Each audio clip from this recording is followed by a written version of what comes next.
تو حضرت مولانا شاہ فضل الرحمان گنج مرادآبادی علیہ رحمۃ الرحمان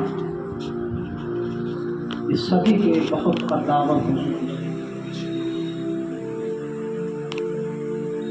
ان کی خانقاہ میں ایک بار، کیونکہ وہ آپ کے یہاں پہ بے شمار لوگ کرامتیں دیکھنے جایا کرتے تھے، ایک بار آپ کی خانقاہ میں ایک مسافر تھا، وہ وہاں پہنچا اور آپ سے جو کہتا ہے کہ چلو حضرت مولانا فضل الرحمان گنج مرادآبادی علیہ رحمۃ الرحمان کی خانقاہ بے شمار کرامتیں اور ان کا تمام عالم میں ان کا چرچا اور شہرہ ہے، چلو ان کے پاس چلتے ہیں، دیکھتے ہیں کرامت کون سی کرامت آپ کو دکھاتے ہیں۔ تو آپ کی خانقاہ میں وہ جو مہمان تھے، حیثیت مہمان آپ کی خانقاہ میں رہنے لگے، اور آپ کی خانقاہ کا یہ عالم تھا کہ جب جو بھی لوگ ہوا کرتے تھے آپ کے یہاں شریعت کے بہت خاص پابند تھے، شریعت کے بہت خاص پابند تھے، تو آپ جو تھے آپ کی خانقاہ کے اندر جو بھی لوگ رہتے اسی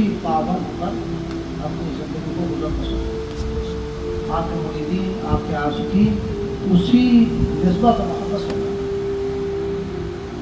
بہرحال کچھ وقت گزرا، مہینہ گزر گیا، جو خانقاہ میں جو ایک شخص پہنچا تھا صرف اس وجہ سے کہ میں جاؤں اور دیکھوں کہ خانقاہ میں صاحب بزرگ حضرت مولانا شاہ فضل الرحمان گنج مرادآبادی علیہ رحمۃ الرضوان کون سی کرامت کا مظاہرہ کرتا، کون سی کرامت دکھا۔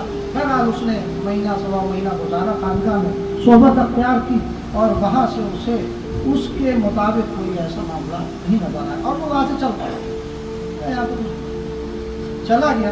پھر حضرت نے ایک دن پوچھا کہ ارے بھائی نماز میں، اپنی نماز میں پوچھا ارے بھائی وہ جو ایک مہمان تھا وہ کہاں گیا؟ وہ تو چلے گئے، بلایا۔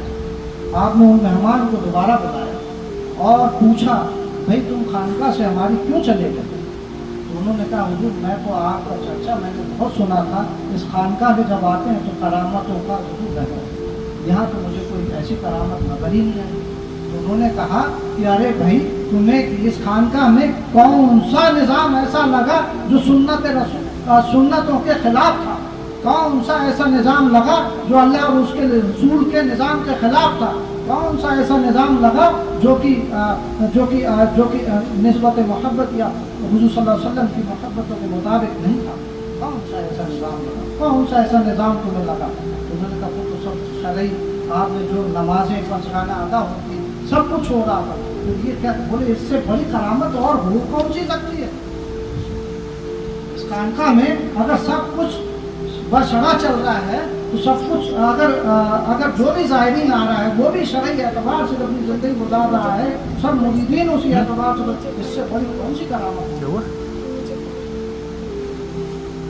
اسی ترتیب میں آپ سے بڑے بڑے علماء اس زمانے کے مرید ہوئے، جو زمانے میں آپ کے خانقاہ میں ہر مکتب فکر کے علماء آپ کے یہاں حاصل کیا تھا۔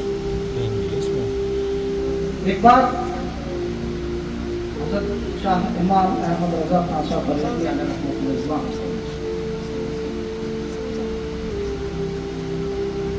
مرید ہونے کی حیثیت سے آپ کے خانقاہ میں، مرید ہونے کی حیثیت سے آپ کی خانقاہ میں پہنچا تو عریضہ پیش کیا، حضور میں آپ سے مرید ہوں۔ آپ نے مراقبہ کیا اور دیکھا پایا کہ ان کا حق میرے پاس نہیں ہے، اور آپ سے کہا کہ آپ ماریرہ چلے جاؤ، ماریرہ شریف چلے جاؤ، وہاں آپ کا حق ہے۔ ماریرہ شریف کا، اور انہوں نے جو سر پہ تاج پہنے ہوئے تھے وہ سر کا تاج انہوں نے اتارا اور ان کو اپنے قریب بلایا اور تاج ان کے سر پر رکھ دیا، سر پر رکھا اور انہوں نے دعا فرمائی۔ پہلی دعا فرمائی تھی انہوں نے، حضرت کس نے پہلی دعا فرمائی؟ حضرت مولانا شاہ فضل الرحمان گنج مرادآبادی علیہ رحمۃ الرضوان نے کیا دعا فرمائی؟ اس تاج میں، اس ٹوپی میں جیسے یہ ٹوپی موتیوں کی طرح چمک رہی ہے، جاؤ تم پورے عالم میں موتیوں اور چمک کی طرح، وہ پورے عالم میں آج جو آنا حضرت پورے عالم میں اسی طرح۔ تو آپ کی خانقاہ میں